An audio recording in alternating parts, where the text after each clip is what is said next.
Dans la vie d'une femme engagée, certaines influences restent dans l'ombre et ne figurent jamais dans les biographies officielles. Y a-t-il une femme, peu ou pas connue du grand public, dans votre famille, votre enfance ou votre parcours, qui vous a profondément marqué et dont la force ou les valeurs vous accompagnent encore aujourd'hui? Sincèrement, j'en ai réfléchi longtemps sur cette question. De par ma vie et de par mes années parcourues, que ce soit dans la vie administrative, ma vie professionnelle en tant que médecin ou peut-être même ma vie en tant que mère aujourd'hui, je peux vous dire que oui, il y a une personne certes qui m'a inspirée dans la vie et elle n'est pas du tout connue du public et ce n'est que ma mère. Et je dirais pourquoi. Ma mère, c'est une femme qui est très courageuse. Elle a parcouru une vie de travail, de passion pour ce qu'elle faisait. Elle s'est mariée à l'âge de 16 ans et elle a fait ses études en étant mariée. Elle a entamé l'école des cadres des infirmiers, elle est devenue infirmière. Et d'ailleurs, en anecdote, et je vais vous dire après pourquoi, peut-être je suis médecin aujourd'hui, elle m'avait dit qu'à l'époque, elle était enceinte de moi et elle apprenait l'anatomie. Elle avait l'examen d'anatomie, elle l'apprenait et un jour, en rigolant avec elle, je lui ai dit « Ah, c'est pour ça que j'ai eu une très bonne note en anatomie. » Donc, je l'ai appris en étant dans une phase embryonnaire. Voilà, donc je reviens vraiment à la question. Oui, ma mère m'a inspirée énormément. C'est une femme très courageuse, une femme engagée et surtout très responsable. Je vais vous dire, en tant que femme responsable, elle a eu la responsabilité, certes, de nous inculquer beaucoup de valeurs, de nous inculquer aussi le sens de la responsabilité, le sens du travail, et aussi aimer ce qu'on fait avec passion. Ma mère nous a appris à aimer la vie aussi et à être très empathique avec les gens. Vu son travail, je pense en étant infirmière, elle a côtoyé beaucoup de passions et elle a vécu toute sa vie avec ses passions. Moi-même, en étant enfant, je l'ai souvent accompagnée à l'hôpital où elle travaillait à l'époque. Elle était à l'hôpital Bouafi. J'en ai même passé des gardes avec elle. Je passais des nuits à l'hôpital pour sentir que j'étais à côté de ma mère et proche d'elle. Et donc, souvent, j'y allais.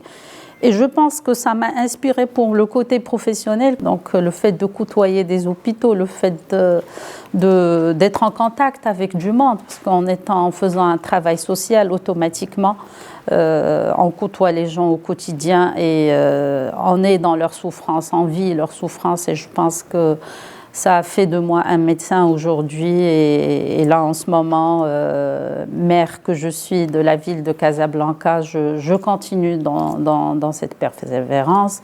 Donc oui, aujourd'hui, avec conviction, je dirais que c'est ma maman qui m'en a inspirée et je lui rends hommage à travers cette question parce que aussi, grâce à elle, j'ai appris à être maman aussi.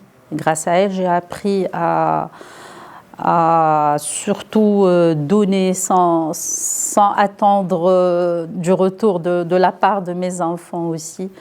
Donc tout ça, c'est grâce à ma maman. Vous dirigez Casablanca, mais vous êtes aussi une Casablancaise.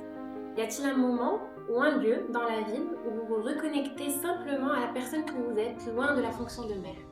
Ah oui, je suis une fan de ma ville, j'aime beaucoup Casablanca. Je suis née à Casablanca, j'ai grandi à Casa et je fais mes études aussi sans jamais quitter ma ville à part ma spécialité où je suis partie à Rennes pour la faire. Mais sinon, je suis une pure Casablancaise, un produit casablancais pur et dur. Donc, beaucoup d'endroits, je dirais, de Casablanca qui m'inspirent et surtout qui me redonnent envie de travailler encore plus ma ville. Je peux vous citer deux exemples d'endroits où je suis très fascinée. Le premier, c'est boulevard Moulay Youssef avec la Ligue arabe. Et là, c'est un endroit aussi qui reflète mon enfance. J'ai étudié à l'école Jeanne d'Arc, qui se trouve sur le boulevard Moulay Youssef, et c'est un chemin que je faisais au quotidien, allant de là où j'habitais à Bourgogne vers l'école Jeanne d'Arc. Je faisais ce trajet avec mon frère, qui est aîné, et avec la personne qui nous accompagnait à chaque fois, c'était soit mes parents, soit mes tantes. Ce parcours du quotidien que je faisais durant toute mon enfance, ça m'a beaucoup marqué. Cette merveille qui est juste le boulevard Moulay Youssef. Je l'aimais, j'aimais faire ce parcours au quotidien, je le faisais avec plaisir. On marchait 20 minutes, je crois, pour arriver à chez nous.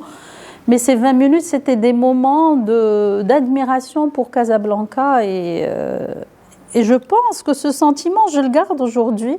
Et je pense que c'est quelque chose qui a été ancré dans mon enfance. Il y avait des moments où on allait à la Ligue arabe pour jouer. À l'époque, il y avait le parc Yasmina. J'en ai passé une bonne partie de mon enfance à jouer là-bas. En face de lui, il y a la Casablancaise. Là aussi, c'est un endroit que j'admirais. Je voyais les athlètes courir et les sportifs courir et je m'en inspirais. Je me disais, oui, il faut que je sois aussi sportive pour qu'un jour je vienne jouer à la Casablancaise. Et je finirai par aussi un endroit qui me fascinait et qui ne finirait jamais de me fasciner, qui est la corniche de Aïn Dieb. Là aussi, j'ai gardé et je garderai de bons souvenirs de mon enfance aussi. Mon papa, il était militaire et par moments, il travaillait à Dakhla. Il n'était pas souvent à la maison. Et les moments où il venait, c'était tout simplement, on allait partir à la corniche pour prendre des sandwichs. Il y avait un monsieur là-bas qui est très connu avec ses sandwichs et c'était mon pur plaisir, c'est attendre que papa vienne pour qu'il puisse m'emmener. Et on passait des moments extraordinaires et je pense que la corniche de Aïn Dieb, c'est un lieu où on peut se ressourcer, c'est un lieu où on peut se reconnecter en voyant la mer et en voyant tout ce qui se passe autour de la corniche. Je pense que ça reste les endroits emblématiques de la ville à mon sens. Madame Elmili, vous êtes mère de famille, vous êtes médecin et vous êtes aussi mère de l'une des plus grandes villes d'Afrique.